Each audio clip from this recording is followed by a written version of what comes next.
Hello दोस्तों, आज हम करेंगे रीजनिंग के महत्वपूर्ण प्रश्न को हल। क्वेश्चन में दिया है कि दिए गए शब्दों को एक अर्थपूर्ण क्रम में जमाइए और दिए गए विकल्पों में से सर्वाधिक उपयुक्त क्रम को चिन्हित कीजिए। तो यहाँ पर आपको प्रश्न में 5 शब्द दिखाई दे रहे होंगे और इन पांचों शब्दों को हमें एक अर्थपूर्ण क्रम में जमाना है।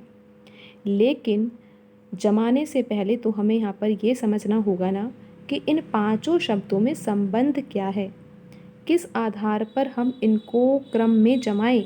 अगर हम इन पांचों में संबंध को देख पाएंगे तो ही तो हम यहाँ पर इनको क्रम से जमा पाएंगे। तो आप यहाँ पर संबंध देख सकते हो मूल्यों का बढ़ता क्रम, कि आपको ये पता होगा कि जो रेत है वो सबसे सस्ता है। उसके बाद आप क्या लिख सकते हो, रेत के बाद आप लिख सकते हो लोहे को। यहाँ पर हम मूल्य का बढ़ता क्रम लिख रहे हैं कि सबसे सस्ता रेत, उसके बाद लोहा, और लोहे से महंगा क्या है, इनमें से तांबा है।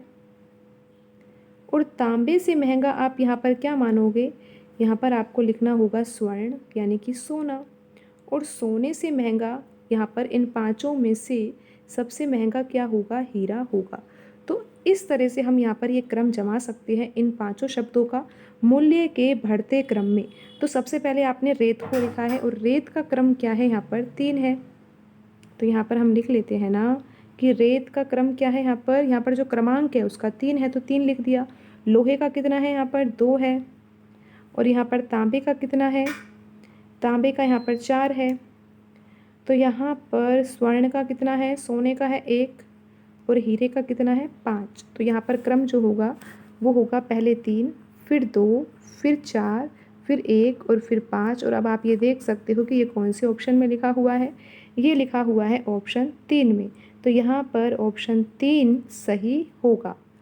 तो आज की वीडियो में इतना ही, मिलते हैं अगली वीडियो में। धन्यवाद।